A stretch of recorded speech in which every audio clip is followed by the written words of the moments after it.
This is Thermopylae, on the coast of mainland Greece. I'm Matthew Settle. In August 480 BC, a Greek army of only 7,000 men, led by King Leonidas and 300 Spartans, fought here against a 250,000 strong invasion force, led by Xerxes, the king of Persia.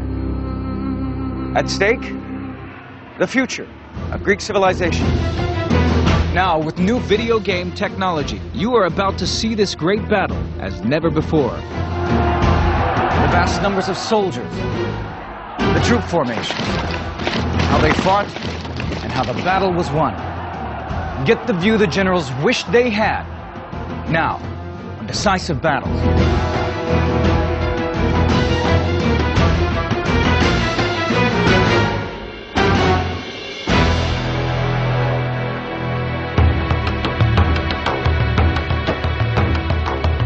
2,500 years ago, Greece was not a unified nation. It was a collection of independent city-states like Athens, Corinth, and Sparta, each with their own laws and systems of government. The Greeks lived under the shadow of the mighty Persian Empire, which stretched from present-day countries like Turkey, through northern Egypt, Israel, Iran and Iraq, to Afghanistan and northern India. 2/3 of the known world. But even this was not enough for the Persian king Xerxes. He wanted to expand into Europe. Greece was the gateway. 10 years earlier, his father Darius had been defeated by the Greeks at Marathon. Xerxes was determined not to suffer the same fate. He gathered a huge army from all corners of his empire. 250,000 men set out for Greece. Xerxes' expeditionary force to try to conquer mainland Greece was the mother of all expeditionary forces. Nothing like this had really been attempted before in the history of ancient warfare. In 480 BC, Xerxes crossed the Hellespont and moved his army down through northern Greece, while the Persian fleet sailed along the coast. City after city fell. Xerxes was a pretty fierce sort of guy. He wouldn't stop at anything to achieve his aims. But Xerxes' goal was Athens. The Greeks had to stop him at all costs, and they had to do it here at Thermopylae. Otherwise, he would have a clear run to Athens.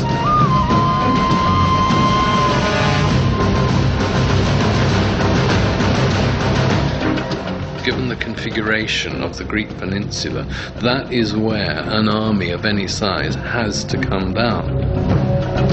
Thermopylae was the obvious place. The Greek name Thermopylae means hot gates. The place was famous for its hot springs. With high rugged mountains on both sides, the narrow pass was easily defensible, but it was also the gateway to Greece. But 2,000 years of sea and wind have eroded the battle site away. This is what it looked like in 480 BC. The Greeks sent an army of 7,000 men to hold the pass. They were joined by 300 soldiers from the city of Sparta. It is impossible to imagine a city more unlike Athens than Sparta. The Spartan society was at the opposite pole from Athenian society. Athenians were very open. The society was wide open to anyone who wanted to come there, and they would share everything with us, whereas the Spartans was a very closed society. Spartans were educated to be soldiers, nothing else. From the age of 7, all Spartan boys trained for war. The army was their life. Even when married, the Spartan men had to live in barracks. They couldn't take up any other trade. They couldn't deal in business or commerce. All ordinary work was done by slaves. Sparta was a small town. It had no more than 9,000 peers, full Spartan citizens at any one time. So this army everybody knew everybody else. If you were standing in formation, your brother might be over there, a couple of ranks behind. Your father might be over here. Your cousins would be over there. They provided the leadership, they provided the spearhead, they provided the backbone. In every respect, their presence was what made Thermopylae what it was. The 300 Spartans that marched to Thermopylae were led by Leonidas, the king of Sparta. He wasn't optimistic about his chances against Xerxes. For one thing, he had set out during a Spartan religious festival. This was thought to bring bad luck. Also, the Greeks had received bad news from the oracle here at Delphi. The priestess predicted that a Spartan king would have to die before victory was won. Leonidas' wife, Gorgo, asked him what she should do if he didn't return from battle. To which he replied, "Marry a good man, have children." He was apparently of absolute determined resolution and personally brave. He would have been in his 50s, not a young man, coming up towards retiring age, even in ancient Greek terms. The Spartans wore a sculpted bronze breastplate and a helmet designed to terrify the enemy. Each man carried a shield shaped like a shallow wooden bowl. Painted on the face of the shield was the Greek letter lambda, for Lacedaemon, the Spartan homeland. The main weapon was a thrusting spear, wielded overarm. 8 foot long with an ash shaft, a leaf-shaped iron head, and a bronze butt spike. In close combat, they drew the short sword, the xiphos. By contrast, King Xerxes' Persian army was lightly armed. These men were trained for fast-moving warfare on open plain. Xerxes relied heavily on the Medes, who were deadly archers. The pride of place went to his elite band, 10,000 immortals. The immortals were the cream of the Persian army. They were recruited as an elite. The term immortal was the Greek one, which they used because they believed that every time one of the 10,000 was killed, instantly in reserve, there was another guy waiting just to step into his place.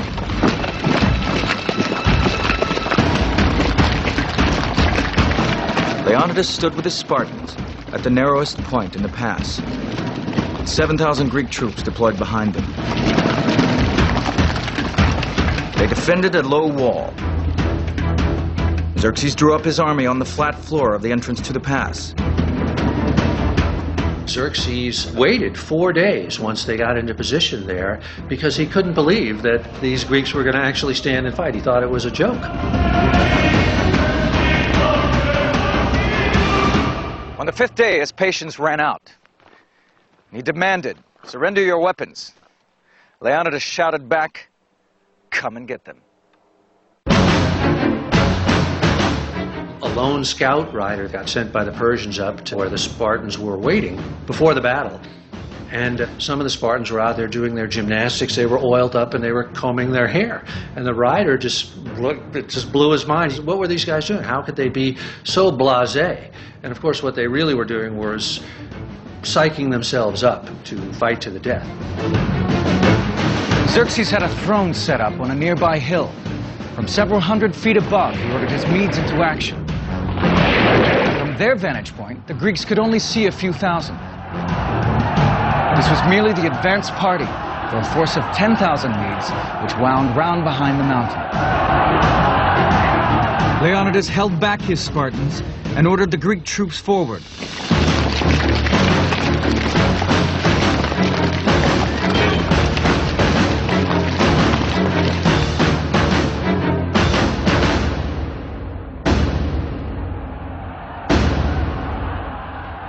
The Battle of Thermopylae had begun.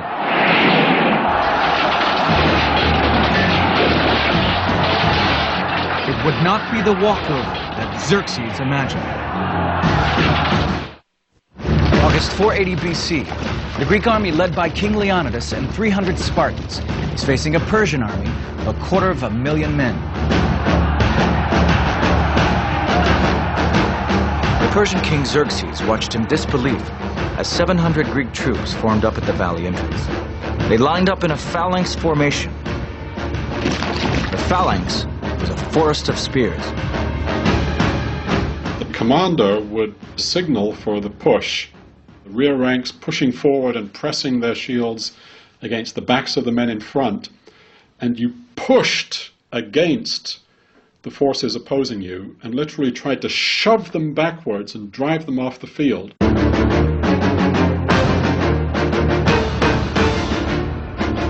They trained their whole lives for this moment. This phalanx was 18 men deep and 64 across. Their shields overlapped like the scales of a serpent's back, virtually impenetrable. The first three ranks lowered their spears and rolled forward towards the Medes. In contrast to the Greeks, the Medes were lightly armed. They carried light wickerwork shields and spears. Before they advanced, the Mede archers fired a volley into the phalanx.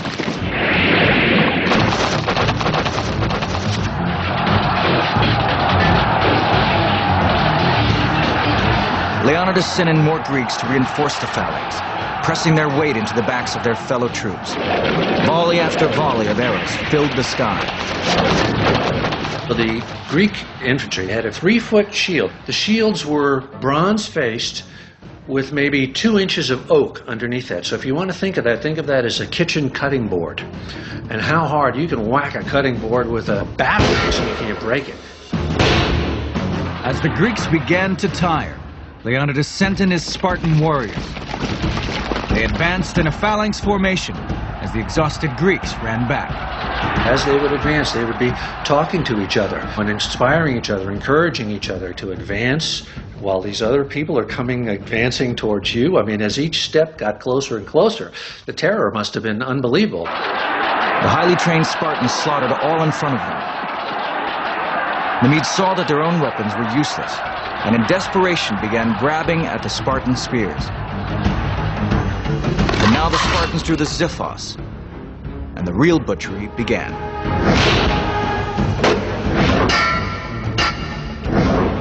Are you hungry? Are you tired? Are you thirsty? Are you wounded? It doesn't matter. You're a warrior and you fight. The confined space made it impossible for the Persians to take advantage of their superior numbers. They could not pack enough men into battle against this unrelenting killing machine. Combat in those days was all hand-to-hand. Nobody shot anybody. No smart bombs came in.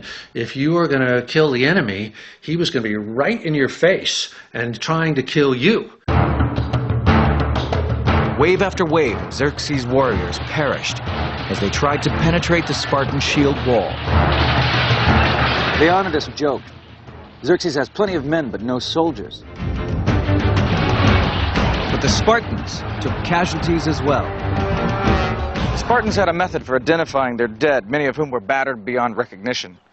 They would take a twig and put their mark at either end. And they'd break it in half. Half was kept in a bowl behind the lines, and the other was worn around the wrist. So there you have the ancient equivalent of a dog tag. If the soldier survived, he could reclaim his twig after the battle. If not, the dead and lost could be easily counted. As the battle moved into the second day, the Persians could make no headway. They were simply not prepared for this kind of fighting. Far removed from the wide-open plains of the east, where cavalry, chariots, and light infantry could decide the outcome. Sitting on his hillside throne, Xerxes became more and more agitated, jumping to his feet every so often like a spectator at a football game. Xerxes just said, "Hey, you guys go out there and take that pass, kick these guys out of the way." And these lightly armed Medes went up against the heavily armed Greeks, and the heavily armed Greeks kicked their butt. Xerxes decided to play his trump card and send in the immortals. There might have been hundreds of thousands of soldiers on the battlefield, but now the combat was between two fighting elites. 10,000 Persian immortals against what remained of 300 Spartans. It's 480 BC. The Spartans had held the pass at Thermopylae for nearly a day and a half. Xerxes had failed to crack their defense. Now he gambled everything by sending in his own personal guard, the Immortals.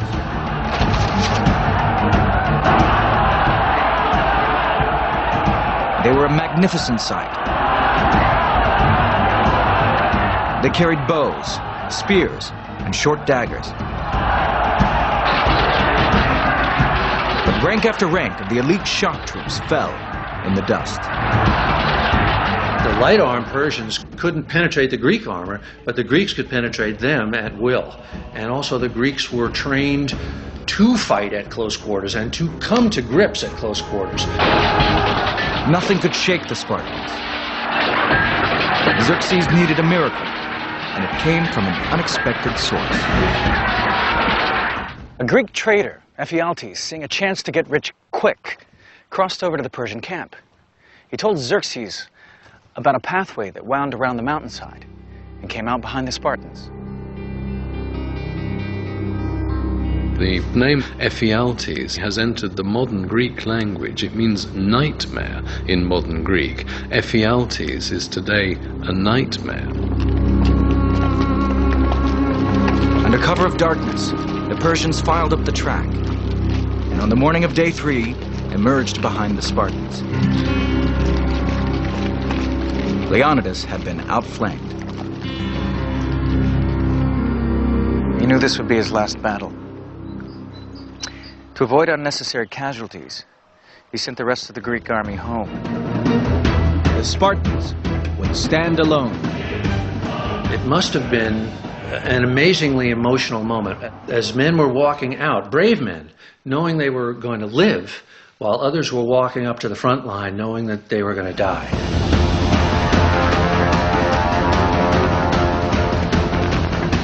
One of the Greeks had warned, the Persians have so many archers that their arrows will blot out the sun. Well said the Spartan Dionychus, we will fight in the shade. This was Spartan wit. And when somebody says something like that, you laugh and fear goes away. Leonidas was more somber. He ordered his men to breakfast, saying, "Tonight, we shall dine in Hades." As the battle recommenced, the Persians closed in from both sides on the tiny band of Spartan survivors. But the Spartans, with nothing to lose, fought like demons. The Persians suffered heavy losses. Then Leonidas fell. His Spartan soldiers rushed forward to save his body from capture and mutilation. The fact that the Greeks fought in the way they did to preserve his body from the Persians at the moment of final defeat again symbolizes how important the position, the status, the role of the king, the leader, actually was. Xerxes now decided to bring this battle to a quick end. He had tried to fight soldier to soldier in the honorable tradition of his Persian ancestors, but he could not break the Spartans. He had lost nearly 10,000 men, including 2 of his own brothers. He decided to withdraw his troops. He would finish the Spartans off at a safe distance with arrows. The Spartans regarded the bow as a weapon for cowards because it killed from a distance. Thousands of arrows rained down on the broken Spartans until not one was left standing.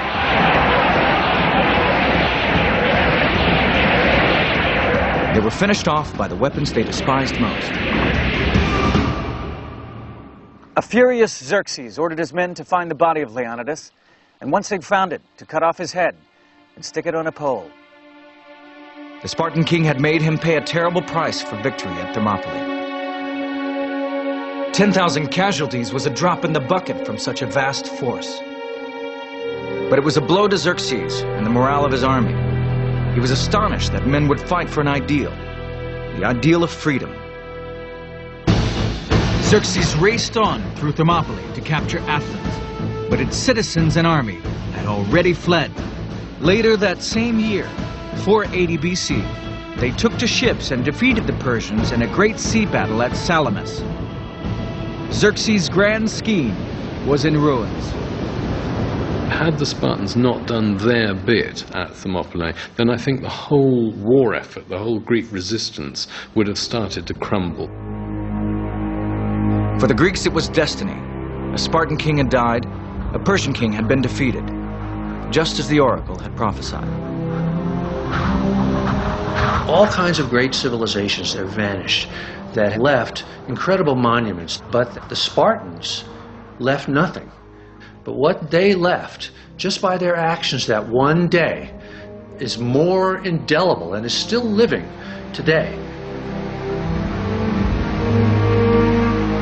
For the people of Greece, the courage and heroism of Thermopylae had sent a message of hope and pride. The 300 Spartans would never be forgotten. A grateful Greece paid the poet Simonides to compose their epitaph.